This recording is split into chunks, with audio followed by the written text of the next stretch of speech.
When Sophia Chen counted the 5 crumpled dollar bills in her purse for the 3rd time, she finally accepted that her blind date wasn't coming back from the bathroom he'd excused himself to 20 minutes ago.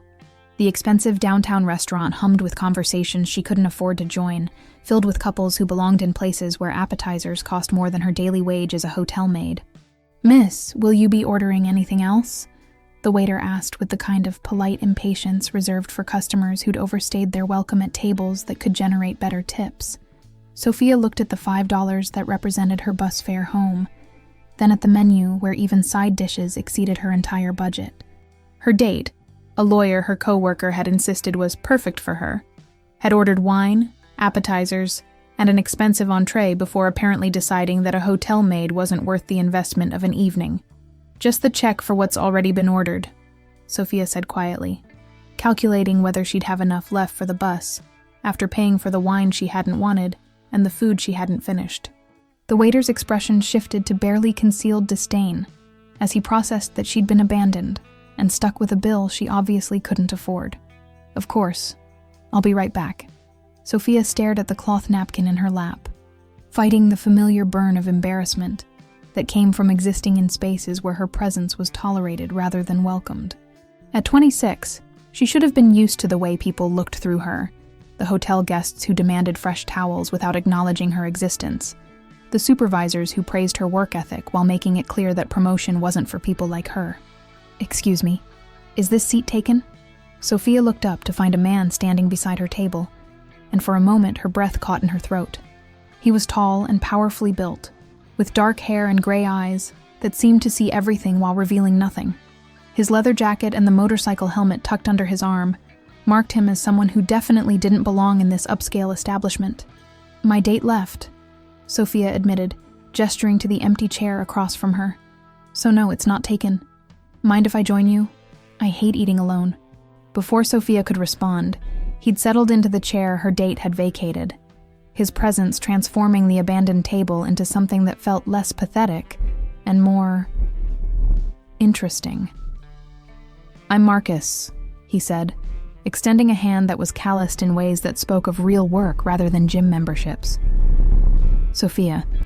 His handshake was firm but gentle, and she noticed he didn't comment on the obvious signs of her situation. The single wine glass, the half-eaten meal, the way she clutched her small purse like it contained everything she owned. "If you love forbidden love stories, subscribe and don't miss the next one." The waiter returned with Sophia's check, his expression shifting to confusion when he saw Marcus. "Sir, I don't believe you've been seated yet. Would you like to see a menu?" "Actually," Marcus said, pulling out a wallet that was clearly expensive leather. "I'll be taking care of this table's bill, and bring us your best bottle of wine and whatever dessert the lady would like." Sophia's eyes widened as she watched Marcus casually hand over a credit card to cover the check that would have devastated her budget. "You don't have to. I know I don't have to. I want to." Marcus's smile was warm, but carried an edge that suggested he was accustomed to getting his way. "Unless you have somewhere else you need to be?" Sophia looked around the restaurant where she'd felt so out of place, then at this stranger who'd just rescued her from public humiliation without making her feel like a charity case. "I don't understand why you do this. Maybe I like beautiful women who look like they're having the worst evening of their lives. Maybe I'm a romantic who can't stand seeing someone get treated badly. Maybe I'm just hungry and prefer company over eating alone. Which one is it?" "All three." The next hour passed in conversation that felt more natural than anything Sophia had experienced in months. Marcus was intelligent without being condescending, interested in her stories about hotel work without making her feel like entertainment, and funny in ways that made her forget about the humiliation of being ditched on a blind date. "So, your date just left?" Marcus asked as they shared a dessert that cost more than Sophia made in a day. "Apparently lawyers don't date hotel maids. Who knew?" Sophia tried to keep her tone light, but she could hear the hurt bleeding through. "His loss." Marcus's voice carried absolute conviction. "Though I have to ask, what were you doing on a blind date with someone that shallow? My coworker set it up, said I needed to put myself out there and aim higher."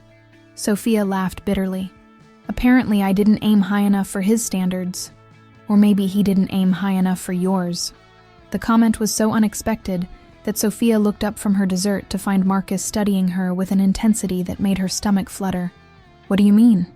"I mean you've spent this entire evening being apologetic about who you are instead of angry about how you've been treated. You work hard, you're obviously intelligent, and you've got more class in your little finger than that lawyer had in his entire designer suit. You don't know anything about me. I know enough. I know you didn't storm out when you realized you'd been abandoned, even though you had every right to. I know you tried to pay a bill you couldn't afford, rather than make a scene. I know you're sitting here talking to a stranger in leather, instead of calling the police, because you're giving me the benefit of the doubt, despite having every reason to be cautious." Marcus leaned forward, his gray eyes serious. "I know you deserve better than men who judge you by your job title instead of your character." Sophia felt something shift in her chest, a warmth that had nothing to do with the wine, and everything to do with being seen, really seen, by someone who had no reason to look past her uniform and economic status. "Why are you being so kind to me?" she asked softly. "Because kindness is rare, and you look like you haven't experienced enough of it lately." As the evening wound down and Marcus walked her to the bus stop despite having a motorcycle parked nearby, Sophia realized that what had started as the worst night in recent memory was ending as something else entirely. A reminder that not all strangers were indifferent, not all men were selfish, and not all kindness came with strings attached. "Sophia," Marcus said as her bus approached, "would you like to have dinner again sometime? Somewhere you choose, somewhere you're comfortable." Looking at this mysterious man who'd transformed her humiliating evening into something beautiful, Sophia realized she was about to make the most dangerous decision of her life, trusting someone who'd given her kindness without asking for anything in return.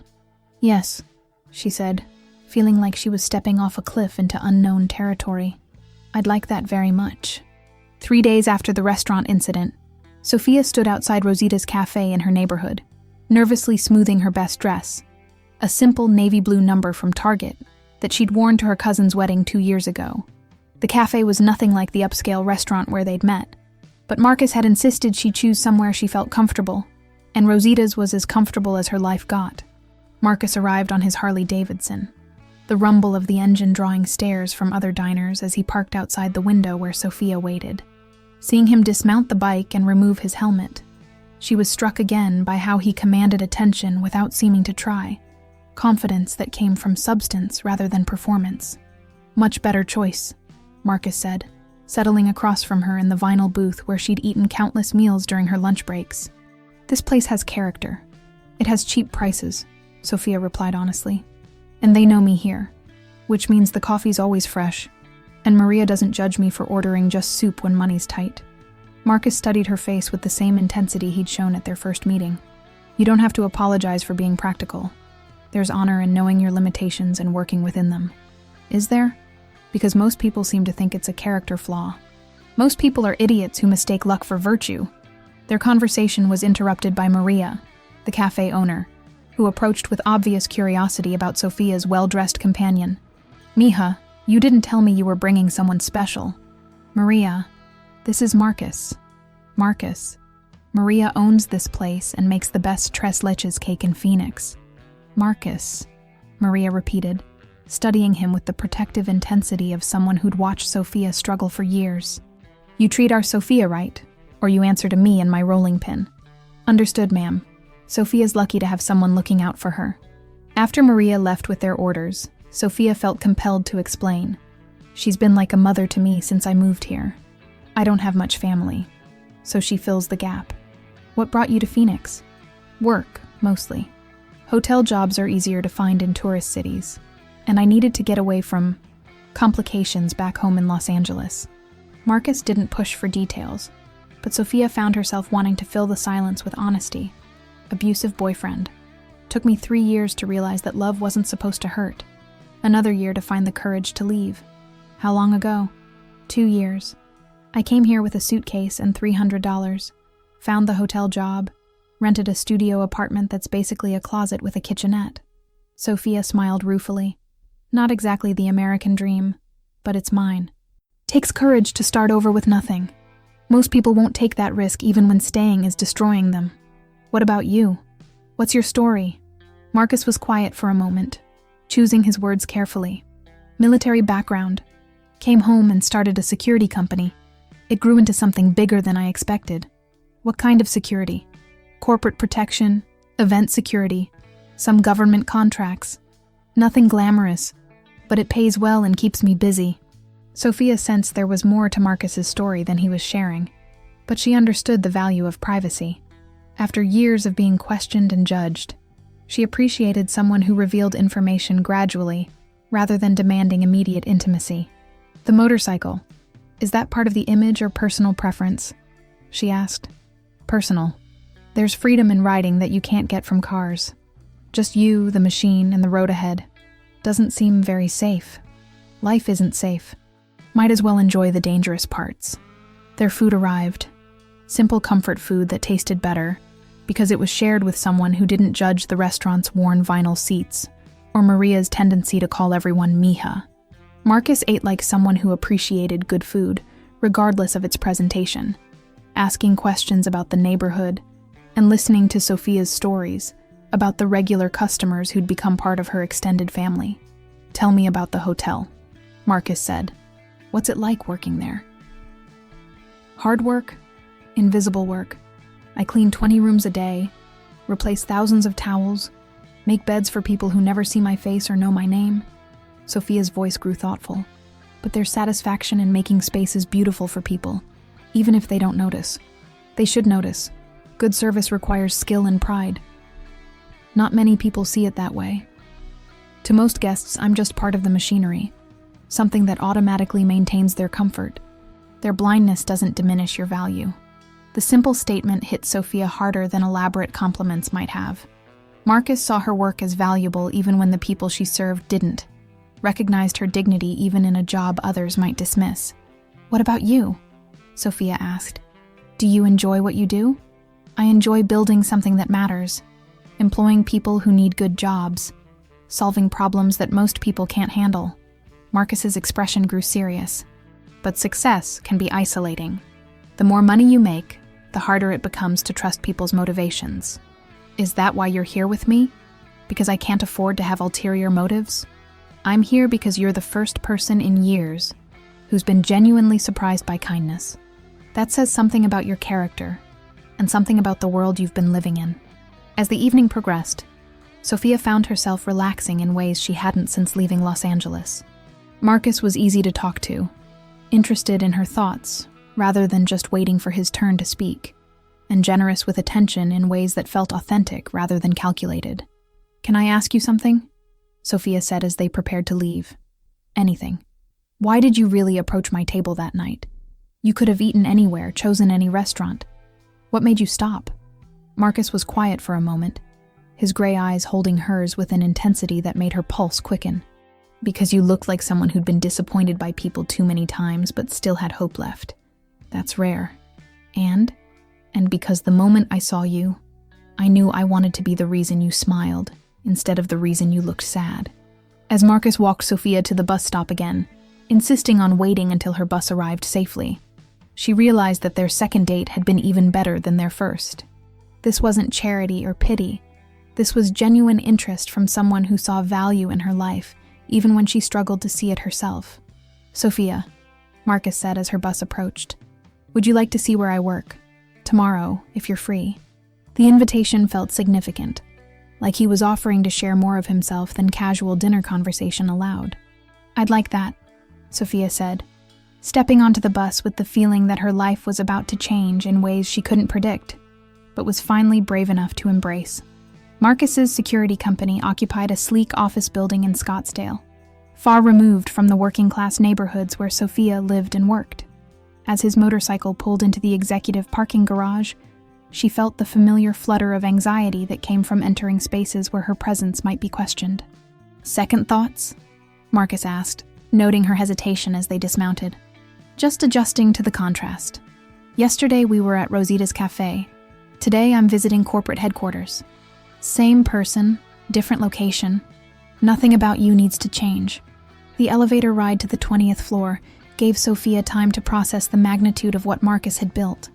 The company directory listed Morrison Security Solutions as occupying 4 full floors, with client names that included Fortune 500 companies and government agencies she'd only seen on the news. "Marcus," his assistant said as they entered the executive suite, "your 2 o'clock is here and the Phoenix PD contract needs your review before. Sarah, I'd like you to meet Sophia Chen." "Sophia, Sarah runs everything that matters around here." Sarah's assessment was quick, but not unkind, clearly trying to place Sophia within the context of Marcus's professional relationships. "Pleasure to meet you. Should I reschedule the afternoon meetings?" "Just the 2 o'clock. I want to show Sophia around first." The tour revealed the scope of Marcus's operation. Dispatch centers coordinating security teams across the Southwest, training facilities where serious-looking men and women practiced scenarios Sophia couldn't identify, and conference rooms where contracts worth millions were negotiated. "How many people work for you?" Sophia asked, as they watched security guards receive briefings for various assignments. 320, plus contractors. "We provide jobs for a lot of former military, former police, people who need steady work that pays well." "This is incredible, Marcus. You built all of this. Started with me in a borrowed truck, doing overnight security for construction sites. Grew from there." In Marcus's office, Sophia studied the photographs and awards that revealed a man who'd served his country with distinction before building a company that served his community. Military commendations, business awards, photographs with politicians and police chiefs, evidence of respect earned through competence and integrity. "You were Special Forces," Sophia observed, noting the distinctive unit patch in one of his military photos. "Long time ago. Different life. Is that where you learned to read people so well?" Marcus smiled at that. "Survival skill. In my line of work, misreading someone's intentions can get people hurt. And what do you read when you look at me? Someone stronger than she realizes. Someone who's been hurt but isn't bitter. Someone who deserves better than she's gotten." Marcus moved to stand beside her at the window overlooking the city. "Someone worth protecting." The word protecting carried weight that made Sophia's pulse quicken. "I don't need protecting, Marcus. I need opportunities." "What kind of opportunities?" Sophia was quiet for a moment, surprised by her urge to share dreams she'd kept private for years. "I want to go back to school, finish my degree, maybe study business or hospitality management. I'm good at organization, good with people when they give me a chance." "What's stopping you?" "Money, time, confidence. I work 6 days a week just to afford my studio apartment. College feels like something for people who have safety nets." Marcus studied her profile as she looked out at the city where she'd rebuilt her life from nothing. "What if you had a safety net?" "I don't follow." "What if someone believed in your potential enough to invest in it? Cover tuition, living expenses, give you time to focus on education instead of survival." Sophia turned to face him, her expression wary. "What would you want in return?" "Nothing that you wouldn't freely give. Companionship, conversation, someone to share experiences with. A chance to watch someone I care about achieve what she's capable of." "Marcus, I can't accept that kind of help. It's too much, too generous. What happens when you decide the investment isn't worth it? Then you keep the education. And I accept that I made a choice that didn't work out. But Sophia, successful investments aren't about guarantees. They're about recognizing potential that others have overlooked." Their conversation was interrupted by Sarah's voice over the intercom. "Marcus, your 3:30 is here early, and there's a situation at the convention center that needs your attention." Marcus sighed, clearly frustrated by the timing. "Can you give me 15 minutes? As Marcus handled business calls, Sophia wandered his office, studying the personal touches that revealed more about him than the professional accomplishments. Books on military strategy and business management shared shelf space with poetry and philosophy. A photo showed him with a group of men in military gear, arms around each other's shoulders, faces young and optimistic before whatever experiences had marked them. "My unit," Marcus said, returning to find her studying the photograph. 3 tours together in Afghanistan. "Are you still in touch?" "With the ones who made it home. We take care of each other. Like family. Better than family in some ways. Chosen bonds instead of inherited obligations." The afternoon concluded with Marcus driving Sophia home on his motorcycle, her arms around his waist as they navigated Phoenix traffic. The physical contact felt natural despite their short acquaintance, her trust in his driving translating to trust in his character. Sophia, Marcus said as they reached her apartment building, a converted motel in a neighborhood where the American dream looked worn around the edges. Think about what I offered. You don't have to decide now, but don't dismiss it because you think you don't deserve help. And if I said yes, what would that make me? Smart enough to accept opportunity when it's offered by someone who wants to see you succeed.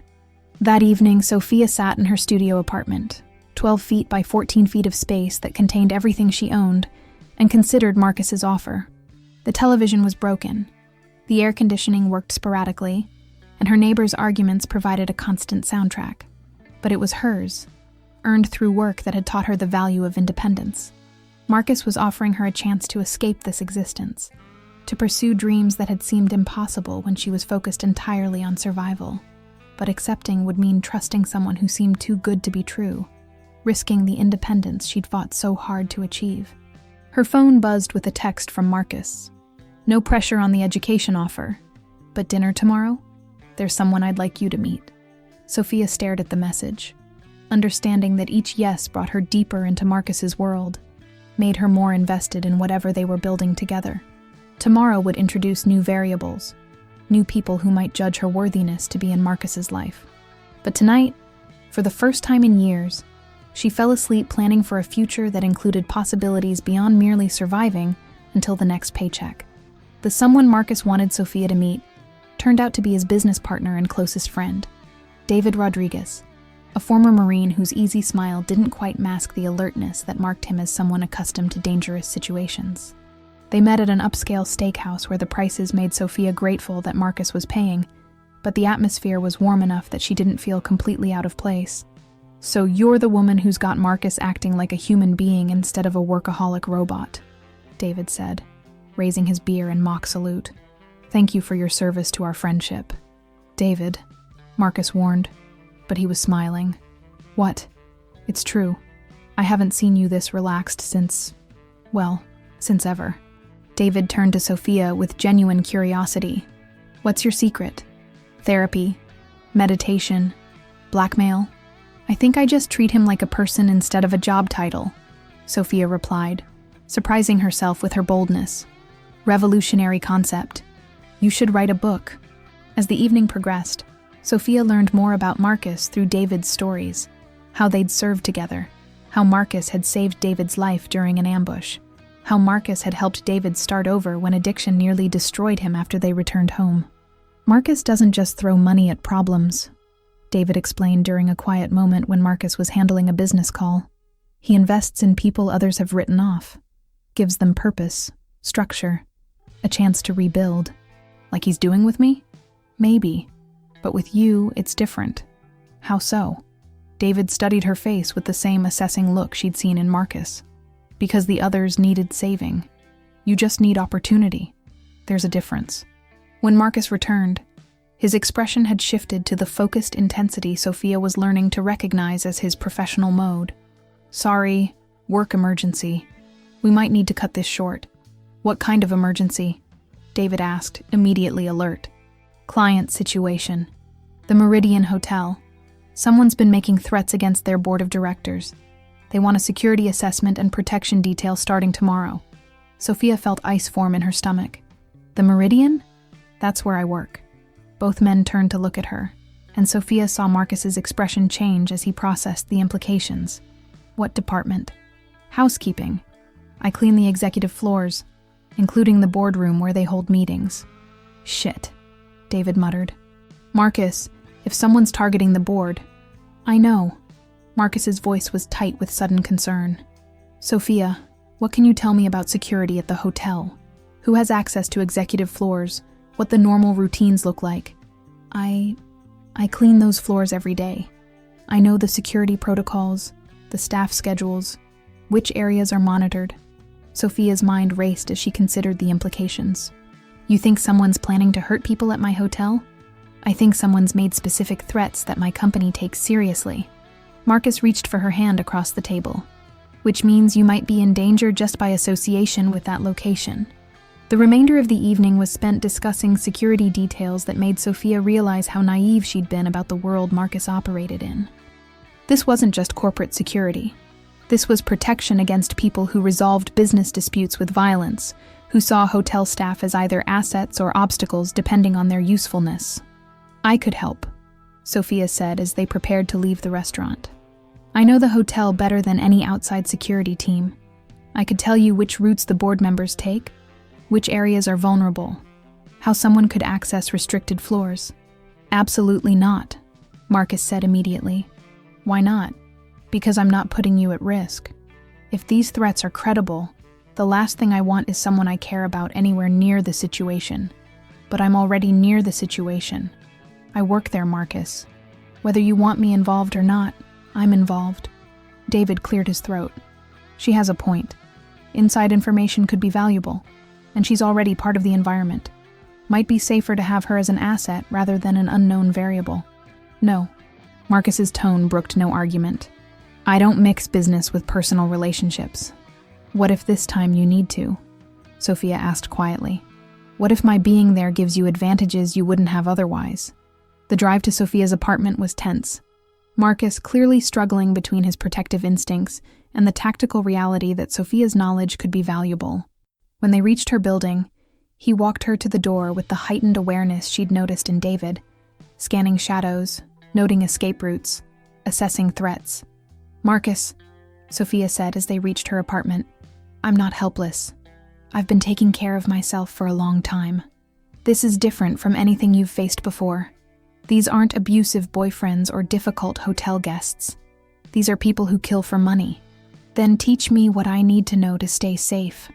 Use my access to help your investigation. Don't cut me out because you're afraid." Marcus was quiet for a long moment, his gray eyes holding hers in the dim hallway light. "If something happened to you because of my work, if something happens to me because you didn't use every advantage available, how would you feel then?" Before Marcus could respond, Sophia's neighbor's door opened, revealing Mrs. Garcia with her usual concerned expression. "Mija, everything okay? You're home late." "Everything's fine, Mrs. Garcia. This is Marcus. I told you about him."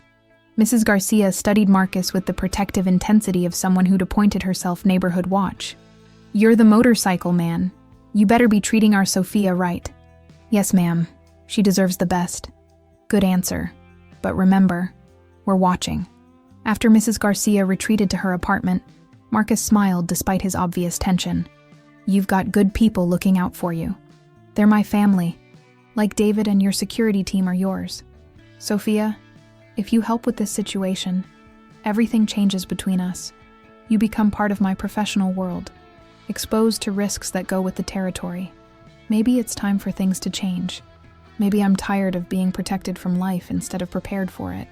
As Marcus left that night, promising to call with details about the hotel situation, Sophia realized she was about to cross a line that would fundamentally alter her relationship with him and with herself. Tomorrow, she would stop being the woman who needed rescuing and become the woman who chose to stand and fight. The question was whether Marcus would trust her enough to let her help, or whether his need to protect her would push her away when she was finally ready to move forward. The next morning brought news that transformed the hotel threat from theoretical to immediate. Marcus called Sophia at 6 a.m. with information that made her blood run cold. The Meridian Hotel's head of security had been found dead in his apartment, and the board meeting scheduled for that afternoon was now confirmed as the target of a coordinated attack. "Don't go to work today," Marcus said without preamble. "Call in sick, leave town, do whatever you need to do to stay away from that hotel. I can't just disappear. People depend on my paycheck, and missing work without notice could get me fired. Getting fired is better than getting killed." Sophia stood in her small apartment, looking at her work uniform laid out for another day of invisible labor, and made a decision that would change everything. "I'm coming in, not just to work, but to help you. Sophia, we've been through this. No, you've been through this. I haven't had a chance to explain what I know." "No." Sophia's voice grew stronger as she found her resolve. "The board meets in conference room A on the 20th floor. There are 3 ways to access that floor. The main elevators, the service elevator I use for housekeeping, and the emergency stairs. Security cameras cover the main routes, but there's a blind spot near the service elevator that I've noticed for months." Marcus was quiet on the other end of the line, and Sophia could practically hear him processing the tactical information. "What else?" The board members always arrive between 1 and 2 p.m. for their 2:30 meetings. They park in the executive garage, take the main elevator, and usually stop at the executive lounge for coffee. The entire routine is predictable, which makes them vulnerable. And hotel staff? How many people have access to that floor during board meetings? Just me and Luis, the maintenance supervisor. We're supposed to have everything cleaned and ready by noon, then stay clear during meetings unless there's an emergency. Sophia, listen to me carefully. This isn't about information anymore. Someone killed the head of security to eliminate resistance to their plan. They won't hesitate to eliminate anyone else who gets in their way. Which is why you need someone inside who knows the building, knows the routines, and can spot things that are wrong before your external security team notices. The pause that followed stretched long enough that Sophia thought the call had dropped. Finally, Marcus spoke with the tone she'd heard him use with his employees. Professional, direct, accepting reality despite personal preferences. If you do this, you follow my instructions exactly. No improvisation, no heroics, no trying to handle situations beyond your training. Agreed. And if I tell you to run, you run. No questions, no arguments. Understood. 2 hours later, Sophia found herself in a command center that Morrison Security had established in a hotel room 3 blocks from the Meridian. Banks of monitors showed feeds from cameras throughout the hotel, while Marcus and his team coordinated with FBI agents who'd taken over the investigation following the security chief's murder. "This is Sophia," Marcus announced to the room full of tactical professionals. "She's our inside asset at the hotel. Her job is to identify anything unusual in staff routines or building access." Agent Sarah Chen, the FBI supervisor, looked Sophia up and down with obvious skepticism. "A maid? That's your inside intelligence? A maid who's worked that building for 2 years, knows every employee, and can spot anomalies that would be invisible to outside observers," Marcus replied coolly. "And if she gets made by the attackers? Then she follows extraction protocols we're about to teach her." The next hour was a crash course in personal security that made Sophia realize how naive she'd been about danger. David showed her escape routes, communication protocols, and what Marcus called defensive awareness, how to recognize threats before they became immediate. "Remember," David said as Sophia prepared to return to the hotel, "you're not trying to be a hero. Your job is to observe and report. Let the professionals handle anything that requires action. What if I see something that requires immediate response? Then you trust that we're monitoring your communications and that help is 30 seconds away," Marcus said, fitting her with a nearly invisible earpiece and microphone. "Sophia, I need you to promise me something." "What?" "If this goes wrong, if you're compromised or threatened, you save yourself first. Don't try to warn us. Don't try to help us. Don't try to be brave. Just run.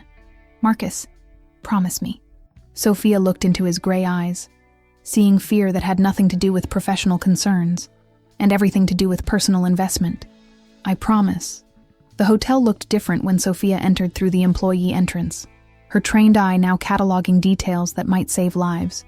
Extra security guards at posts that were usually unmanned. Unfamiliar faces among the cleaning staff.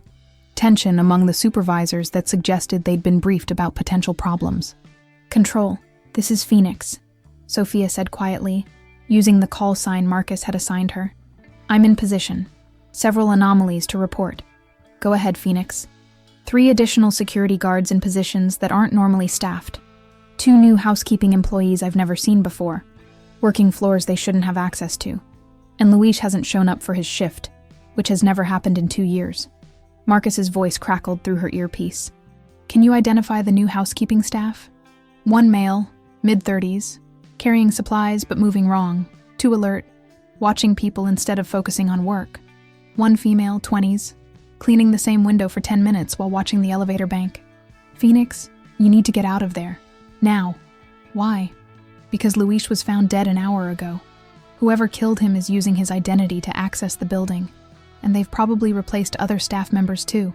As Sophia processed the implications, that she was surrounded by killers posing as hotel employees, she realized that her normal, invisible job had become the most dangerous assignment of her life. The board members would arrive in 90 minutes. The attack was already in motion, and she was the only person in position to prevent a massacre that would cost dozens of innocent lives. Control, she whispered, moving toward the service elevator. "I'm not leaving. Too many people will die if we don't stop this." "Sophia, that's an order. Extract immediately." But Sophia had already removed her earpiece, choosing duty over safety, choosing to stand and fight instead of running from danger that threatened more than just herself.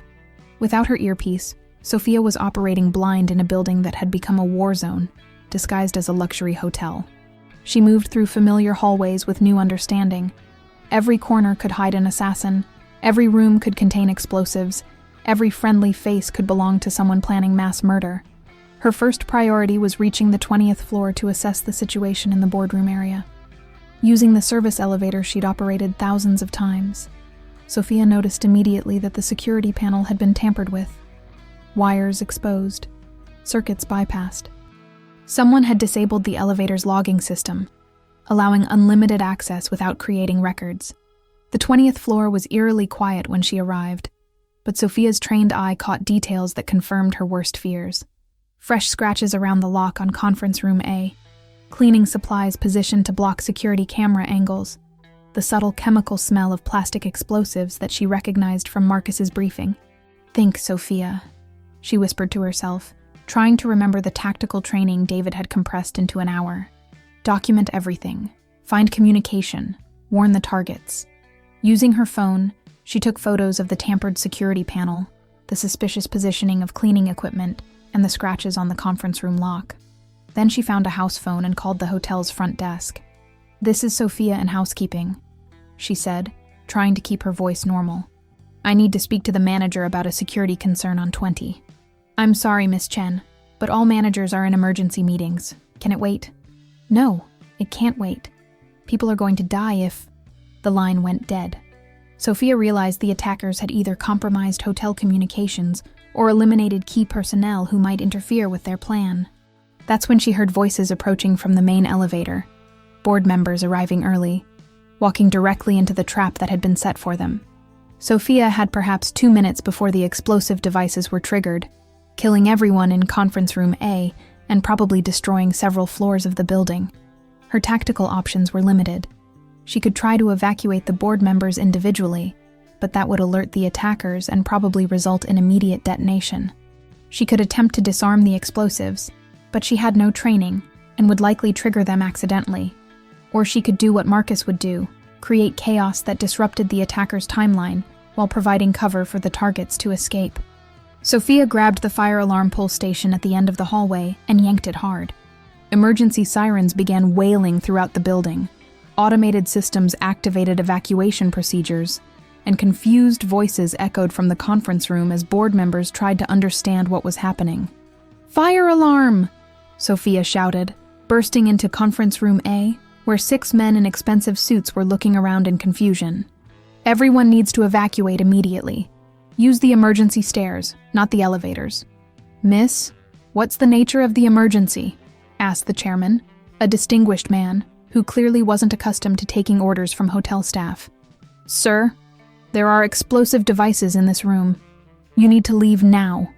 That got their attention. The board members moved toward the exit with the urgency of people who suddenly understood their lives were in immediate danger. Sophia herded them toward the emergency stairs, knowing that every second of delay increased the chance that the attackers would detonate their devices, regardless of the evacuation. They were halfway down the stairwell when Sophia heard footsteps above them. Multiple people moving fast, probably the fake housekeeping staff pursuing their targets. The emergency stairs that were supposed to provide safety had become a trap, with gunmen above and unknown threats below. "Gentlemen," Sophia said quietly as they reached the 15th floor landing, "we need to exit here and find another way down. There are people with weapons in this stairwell." "How do you know all this?" demanded one of the board members.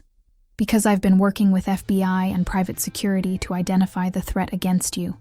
My name is Sophia Chen, and I'm risking my life to keep you alive." The truth seemed to register, and the men began following Sophia's instructions with the deference of people who understood she was their best chance for survival. They exited into the hotel's administrative offices, where Sophia led them through a maze of corridors toward the freight elevator that would take them to the parking garage. That's when she heard Marcus's voice echoing through the building's PA system. "Attention all hotel guests and staff. This is Marcus Morrison with Morrison Security. The building is under lockdown due to a credible terrorist threat. Follow instructions from FBI agents and security personnel. Do not use elevators. Proceed to designated evacuation areas. Sophia felt relief flood through her.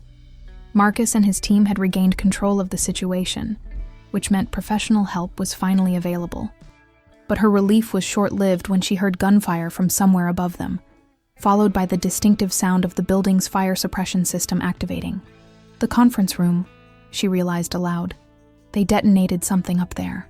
The freight elevator deposited them in the parking garage, where FBI agents and Marcus's security team had established a command post.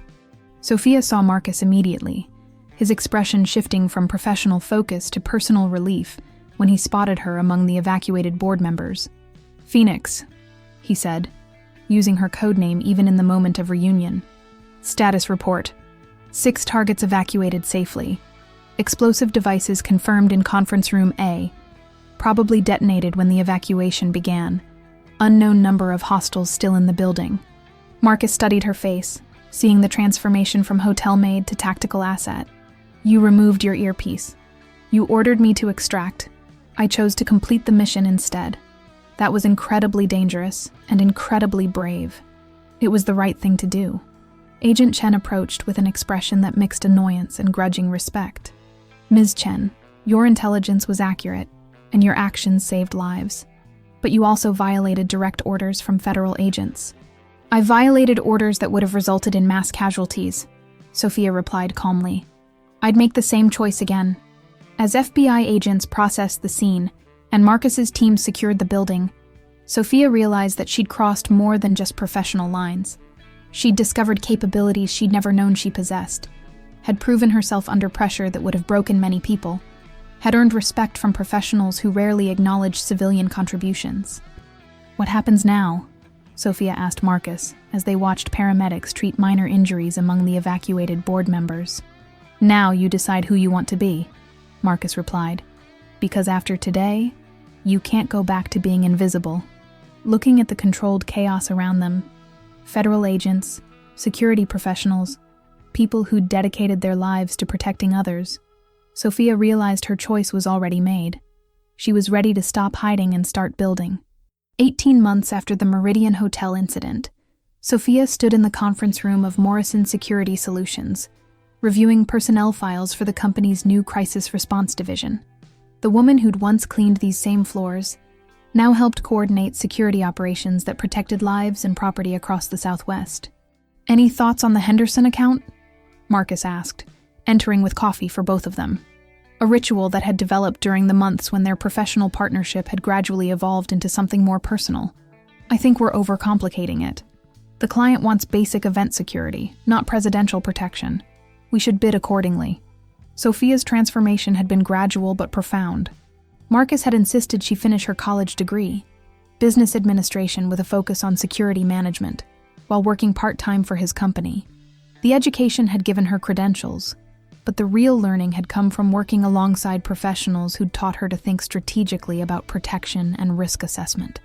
"The FBI called," Marcus said, settling across from her at the conference table where they'd held countless planning meetings. "They want you for another consulting assignment." "What kind?" "Hotel security assessment in Las Vegas. Apparently word has spread about someone who understands both facility operations and tactical considerations." Sophia smiled at the irony. 6 months ago, I was invisible to hotel guests. Now the FBI wants my expertise on hotel security. Funny how perspective changes when people see your actual capabilities instead of just your job title. Their relationship had evolved as carefully as her career transformation. Marcus had never pushed, never used his position to pressure her into personal involvement, had maintained professional boundaries even when the attraction between them became obvious to everyone around them. It was Sophia who'd finally initiated the conversation about whether their partnership could include more than just business collaboration. "Any regrets?" Marcus asked, a question that had become their informal check-in about the dramatic changes in both their lives. About leaving housekeeping? About joining your company? About falling in love with someone whose work involves regular death threats? Sophia pretended to consider. "None whatsoever. Even when the death threats are credible? Especially then. You taught me that some risks are worth taking." Through the conference room windows, Sophia could see the city where she'd rebuilt her life from nothing, where she'd learned that survival and success were different goals requiring different strategies. Phoenix sprawled toward horizons that now seemed achievable rather than impossibly distant. "There's something else," Marcus said, reaching into his jacket pocket. "David's been after me to make things official before you get recruited by the FBI full-time." The ring box was small, elegant, and completely unexpected despite the obvious direction their relationship had been moving. Sophia felt her breath catch as Marcus opened it to reveal a simple solitaire that caught the afternoon light like captured fire. "Sophia Chen," Marcus said, his voice carrying the same steady confidence he brought to crisis management. "Will you marry someone whose idea of date night is reviewing threat assessments? Only if Marcus Morrison will marry someone whose idea of romance is dismantling security vulnerabilities together." The kiss that followed tasted like partnership and possibility, like two people who'd found each other across impossible circumstances and built something lasting from mutual respect and shared purpose. "When?" Sophia asked when they broke apart. "Whenever you want. Small ceremony, big ceremony, courthouse wedding, whatever makes you happy." "What would make you happy?" "Having you as my partner in everything instead of just business operations." Sophia looked around the conference room where she'd learned to think strategically, where she'd discovered talents that had been invisible when her value was measured only by how quickly she could clean hotel rooms. The transformation felt like evidence that people could reinvent themselves when given opportunity and encouragement. "Marcus," she said softly, "do you remember what you said the night we met? That I deserved better than I'd been getting?" "I remember." "You were right. But not because my circumstances were inadequate, because I was accepting less than I was worth." Sophia smiled, understanding finally settling into place. "You didn't rescue me from my life. You showed me how to build a better one. And you showed me that success without someone to share it with is just elaborate loneliness." That evening, they celebrated at Rosita's Cafe, where Maria cried happy tears over the engagement ring and insisted the wedding reception be held in the restaurant where their relationship had really begun. The familiar vinyl booths and worn linoleum reminded Sophia of how far she'd traveled, but also of the values that had sustained her through years of struggle. "You know what's funny?" Sophia said as they shared tres leches cake under Maria's beaming supervision. "What's that?" "If my blind date hadn't abandoned me that night, if you hadn't sat down at my table, I'd probably still be cleaning hotels and convinced that was the best I could expect from life. His loss became my gain, and your opportunity." "Do you think he ever wonders what happened to the woman he left with a $5 bus fare? I think he missed the chance to know someone extraordinary, and I got lucky enough to recognize what he couldn't see." As they walked home through neighborhoods that had become genuinely theirs rather than just affordable, Sophia realized they'd accomplished something rare. They'd built a relationship based on seeing and developing each other's potential, rather than trying to fix each other's problems. The price had been the courage to risk everything she'd thought she wanted for everything she'd never dared to dream. The promise was a future built on mutual respect, shared purpose, and love that had grown from genuine partnership rather than rescue fantasy. If this story touched your heart, subscribe and stay for the next ride. In the distance, Phoenix glittered with opportunities waiting for anyone brave enough to claim them. In Morrison Security Solutions, two people who'd found each other across impossible odds were building something that would last longer than any crisis they might face together. Some blind dates, it turned out, led exactly where they were supposed to.